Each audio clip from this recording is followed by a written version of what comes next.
Good afternoon. I'm your host, Gabriel Salon, and welcome to the Journal. On today's show, we feature the exceptional talent of singer-songwriter Adam Hrkach in three documentaries. One about Monkey Ball, a Parkour gym, another about a piece of chalk being turned into art, and we learn a little more about the struggles of having ADHD. After that, we will meet Ursula, a psychic medium. This is the Journal. Don't go anywhere.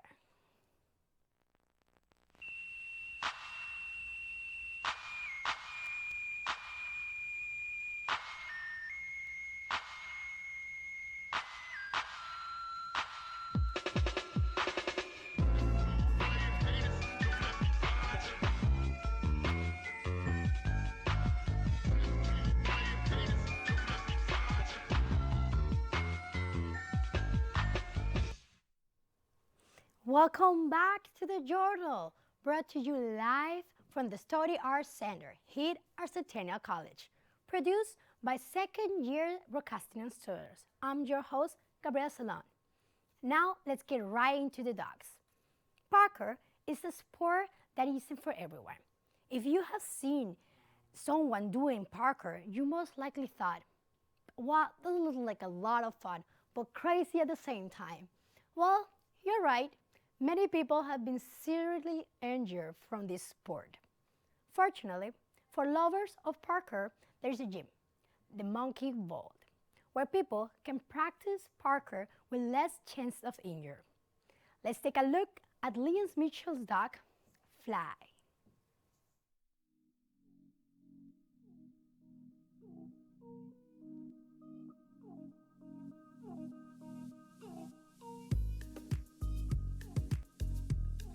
So my name is Devin Stavert, and I'm a parkour / free runner.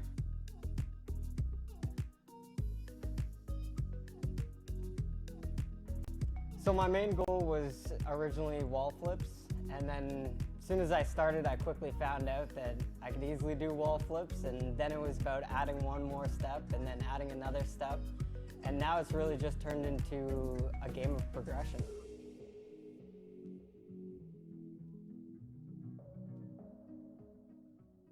I started with backyard trampoline. I kind of threw a wall in my backyard and started with some wall trampoline.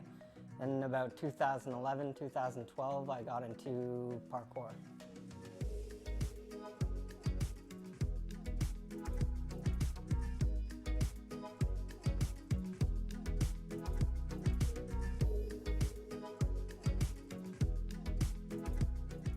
The freedom to go anywhere I want, the freedom to move around a space any way I want, to be able to see something and know that I can get up there and get an angle from somewhere else that no one else can see, to me that's freedom.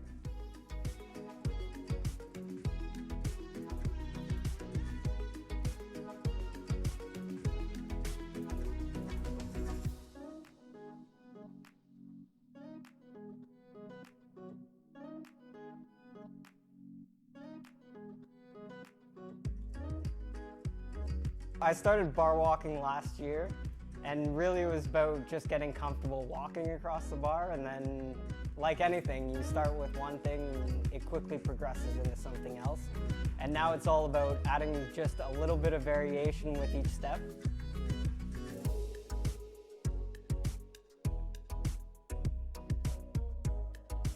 The thing that I struggled with when I first started was definitely trying to do things that were out of my range. So definitely focusing on the basics, learning the basics and getting those down before you progress to something else. I would say that's the biggest tip I could give anyone.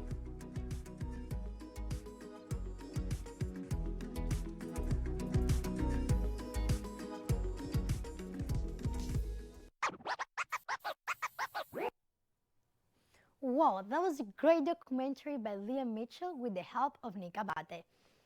Guys, it's crazy how even kids were doing parkour. Just a reminder, stay tuned for a music performance by Adam Hrkach, an exclusive interview with psychic medium Ursula Darby. Next up, a story that I have been working on all semester. I interview Pradeep Anurag Gade, who, with the smallest tools, made something beautiful out of the unexpected. Some people use carves or clay to create their art, but Pradeep uses chalk. It is an art form that is very uncommon, but creates something amazing. Here is carving chalk.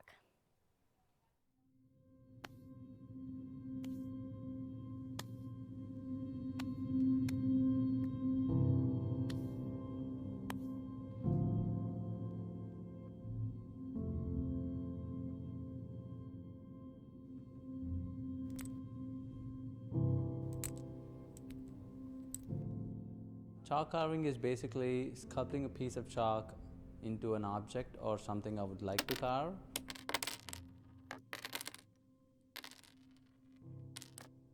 I first carved a chalk when I was 12 years. It was a boring class and I just felt it was so interesting and it eventually became my hobby. I basically follow 3 to 4 steps to sculpt a chalk. First, when I have an idea, I try to write something about it, something so specific but not so detailed, and try to make a sketch out of that concept, and then later on bring that sketch into life. The biggest challenge, it's so miniature, the size of the chalk itself, and also the fragility, it's so delicate. It takes 4 to 5 hours, but it also depends on the sculpture. For one, I could do it in 2 hours, but for another one, it would take 6 hours or 10 hours sometimes. Few of my pieces took 2 days as well. But also, if they break, I have to start it from scratch again. Each of my sculptures means a lot to me because they're my inspiration, or they are the memories I carried from my past, and also they might be about someone who had a great influence in my life. For suppose an example, the CN Tower. When I moved to Canada after my 22 years in India, that was my inspiration to stand strong no matter what difficulties you face, or just stand yourself. I just fell in love with chalk sculpting because it's so challenging. So I need to adapt to the nature of the chalk to sculpt a piece out of it. So this entire process helps me to become more patient and resilient in life. That's why I do it. I need to push myself out of the boundaries because each piece has its own challenges because of the shape or the size of it or the design. The same message but in different contexts in life and in sculpting a chalk. It's like I need to figure it out. I need to push myself out of that box or the boundaries. I choose not to add any colors to my pieces and leave them in their natural white as a symbol of peace and purity.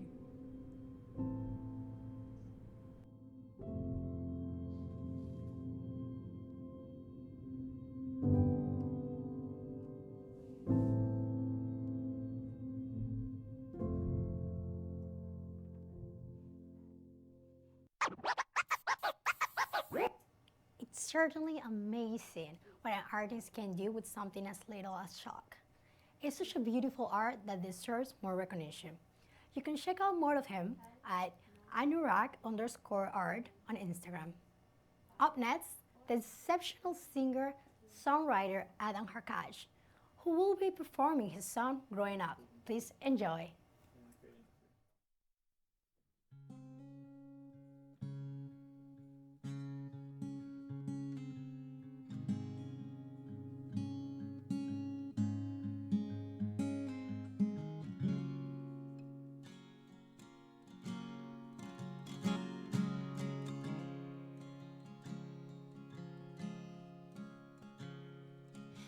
Wasting ink on the pages, trying to find myself somehow, waiting out on the pavement, wondering where I'll be years from now.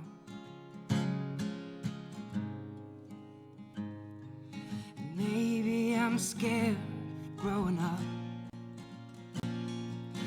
terrified that I'm not enough. The end of the road waits for no one. Who's gonna be there?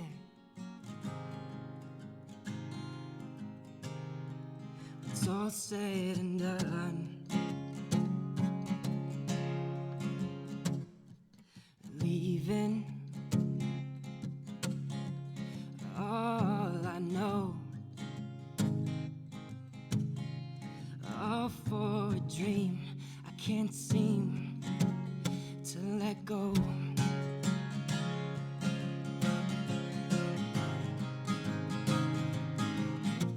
And is it easy? Is it clear? Walking forward while time disappears. Well, look around you, who do you see? Will they be there when your world's crumbling? Oh, maybe I'm scared of growing up, terrified that I'm not enough. End of the road, wait for no one. Who's gonna be there?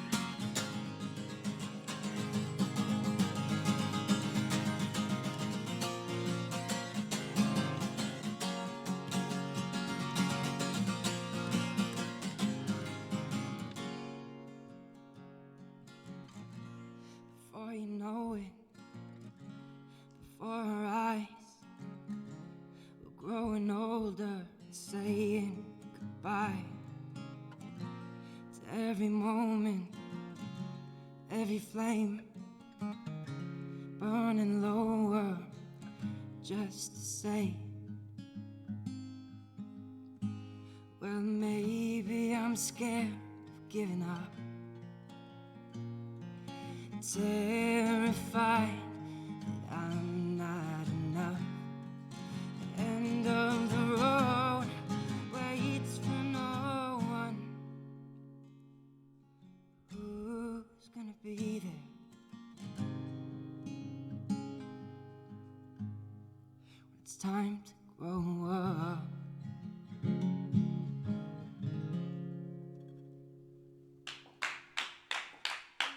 So much, Adam, for coming in. That was a great performance. Guys, what an amazing performance by the one and only Adam Hrkach. Don't forget, he will be performing at the end of the show too. So if you want to see more, keep watching.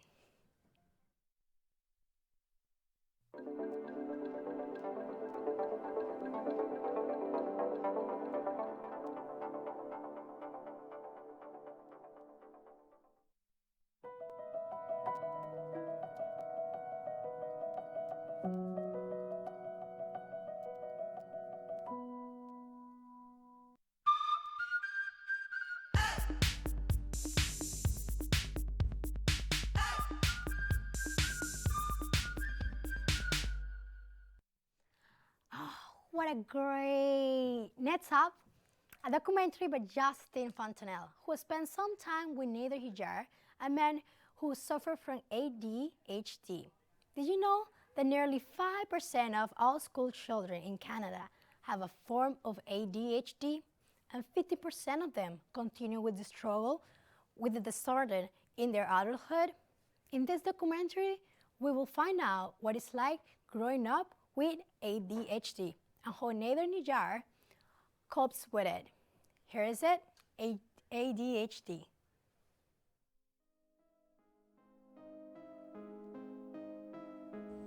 You know that feeling after you've drank too much coffee? That's me all the time. I'm one of the 5% of Canadians who suffer from ADHD.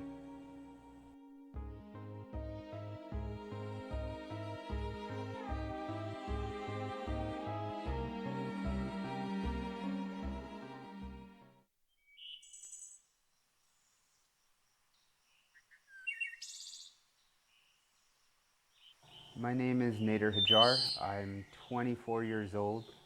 I currently have as an end goal to be a psychiatrist. I am of the 5% that suffers from ADHD. If you want to put that into numbers, Canada back in 2013 had around 35 million people as a total population. So that would mean that at that time, 1.6 million people suffered from ADHD.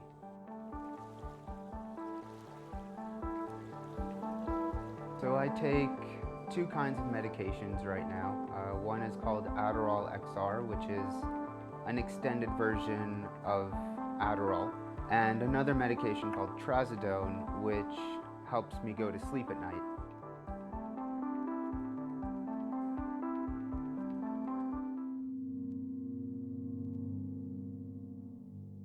If I want to be productive and really make my way up the societal ladder, I have to take this medication so that I can actually focus and get my work done and feel like a normal contributing member of society. Fortunately, I consider myself a very empathetic and understanding individual. I'm all about really reading between the lines and figuring out how someone is feeling. But while on this medication, I end up in a very logical and cold state of mind. So in a sense, if someone is feeling sad, I will not be able to relate to their sadness while on my meds. I will see their sadness. I will logically be able to understand why they're sad and what's going on in their brain and body that is making them sad. But the kind of look I would even give them would not be something of caring and understanding. It would just be this look that this person is some sort of subject and I'm trying to analyze them, which makes daily interactions really difficult.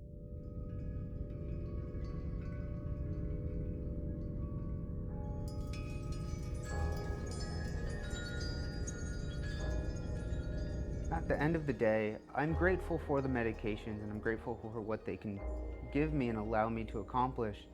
But at the same time, I hate that I have to constantly choose between being a functional member of society but feeling as if I'm an imposter because my personality changes due to a pill, or if I want to feel like my natural self but be unable to reach my full potential. And that's just something that I just have to continuously live with.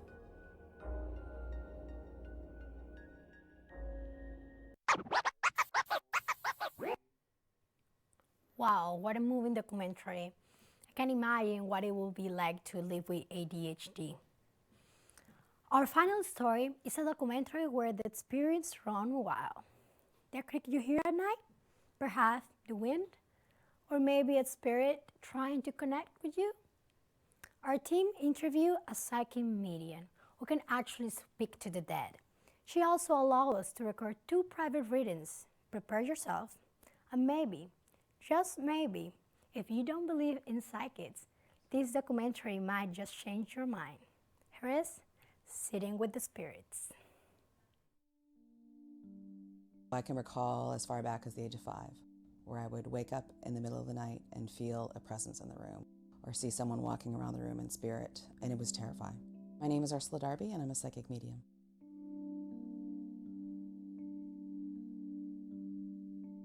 The hardest thing about being a psychic medium for me, personally, is the emotional weight of it. It has permeated my life. It's a part of who I am. It's a skill. It's an ability. Since I've been working in it full time, it affects me daily. Oddly enough, I love people's stories. I have besides my job, I have a natural curiosity to know what makes people tick, what motivates them, what's gotten them through their tragedy, their pain, what makes them happy. So I kind of have a snapshot and an insight into that with people. When he was here, he was very selfish. When he was here, he only focused on what was happening for him, how he could get ahead, what that looked like, and the people around him in his life that were closest to him paid the price of him hurting them in some way. He also stole from people closest to him as well, just because he could. He was very manipulative. He's coming through to tell me that he hurt so many people. Oh my God, his mouth got him in trouble. His actions got him in trouble. These are his words, not my words. He was engaged to be married. Do you know this? Yeah. He hurt her the most. There's a lot of skeptics when it comes to my line of work because there's a whole lot of criminals in my line of work, which doesn't help me. My profession has a long history of negativity, and it has a lot of false prophets, literally, you know, people that sit back and say, look what I can do, look at how special I am, and they're manipulating people, and that makes me really angry because manipulation is the furthest thing from my mind when I'm working with someone. I had gone outside on my balcony and I was sitting there thinking about it, and literally a man showed up in spirit on my balcony standing in front of me. I could see him clear as day. And he told me his name. And he said, I'm Uncle Fred. This is where I'm at. This is what this looks like. And he had showed me like a beach, grass, water. And he started talking to me, and I didn't know who he was. And so I told him to leave me alone. And I told him that I didn't want to do this, and I didn't know why he was there. And I said, this has to stop. I can't do this. So I came back into my apartment. And as soon as I walked into the kitchen, I heard David. I thought, this is really strange. I heard the name, and then I heard him again. And he started talking to me. So I called the mother. And her son was missing. I called her and talked to her, and all I wanted her was to give me yes, no answers. And I would offer up the information, which I did. And I knew that he'd passed, and I didn't want to tell her. I knew where he was. I knew where his body was. I knew what happened. He kept showing me where he was. And his mom asked me, is my son passed? And I said, I can't tell you that. That's not my job. But I've given you all of this information, and I hope it helps you. And they found his body 3 days later, where he said he was. It's the hardest thing I've ever done. Who's the person that passed the stroke? My grandpa. Was he not more standoffish? Let me give you more details. He wouldn't say things directly to you. He'd kind of stand back with things. This is very scary for you, what I'm talking about, because I'm talking about very, very personal things for you. This is not something that I'm going to go with. You didn't think I'd go there, right? Yeah. Yeah, holy shit. But I'm going to be really blunt with you. You don't deal with things very well at all, especially emotionally speaking. Yes.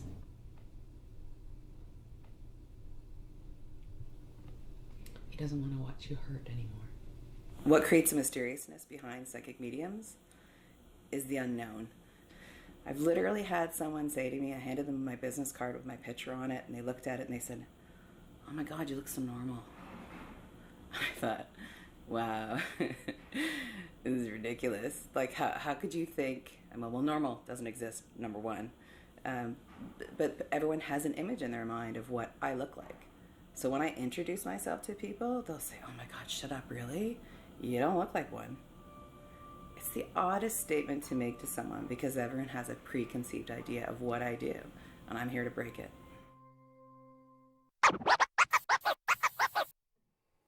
Wow, what an amazing story. I wonder what the spirits are saying. Who knows? Well, let's find out from Ursula Darby herself, who just happens to be here sitting with me right now. Welcome, Ursula. Thank you for having me. Ursula, can we talk a little bit about the documentary we just watched? What do you think about it? I think it's fantastic. It really reveals parts of me and my life and my job in ways that people don't get to see. So it really is helpful to my audience and to people that follow me. Wow. And how did you start in the past, communicating with the past? It started for me when I was 5. So I'd wake up in the middle of the night and people in spirit would walk around my room, sit on my bed, make noise, do anything to get my attention. It was terrifying. Wow. And you were so little too. Very scary. You should be very different, right? How do you deal with so many spirits? Very carefully.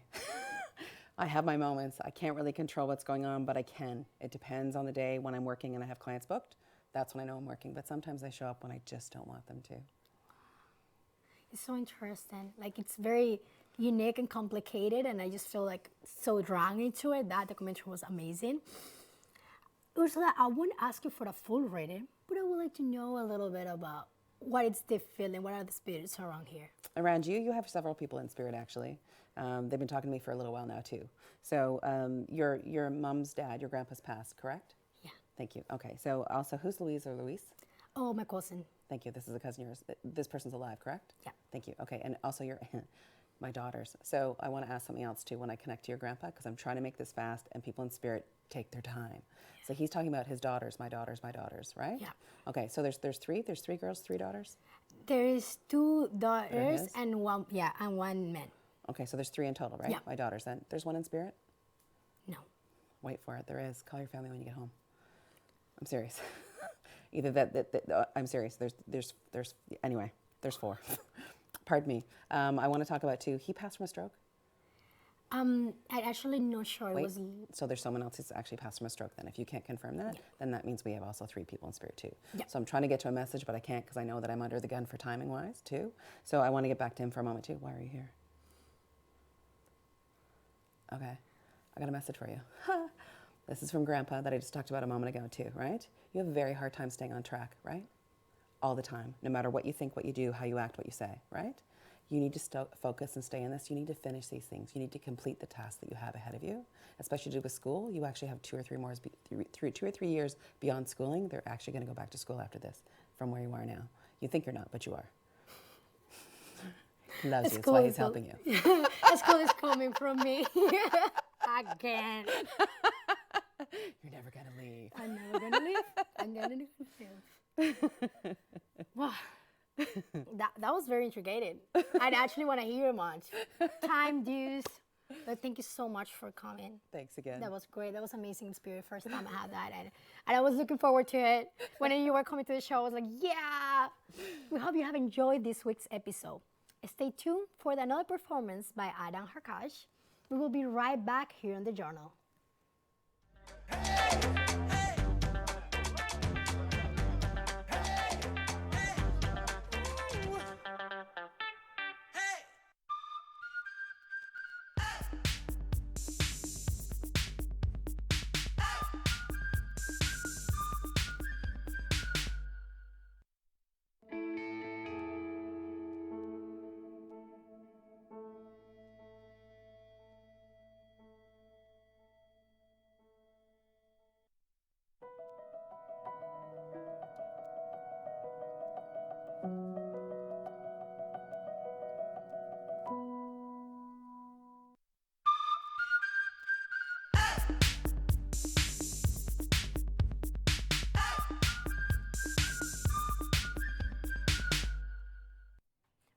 Be sure to catch the journal every Wednesday, Thursday, and Friday until April 21st. You can watch previous episodes on the Study Arts Center YouTube channel. Find us on Facebook at Journal 2017 or Instagram at the Journal_2017. Whether you love documentaries or live music, we have got it all. To close the show, Adam Hrkach is back with his song Homesick. I'm your host, Gabrielle Salon, and this was the Journal. Take it away, Adam.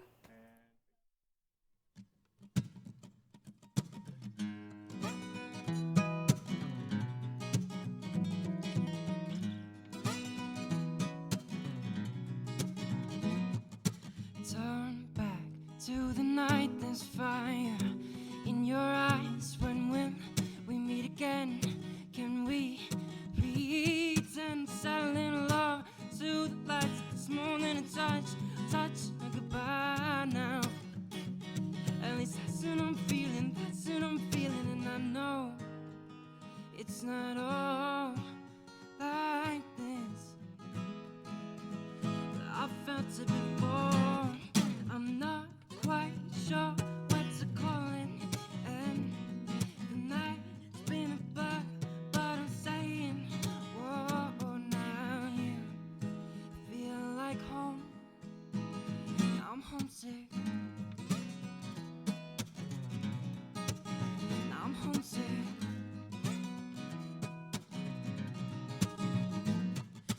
Telling a lie, why snowing it all?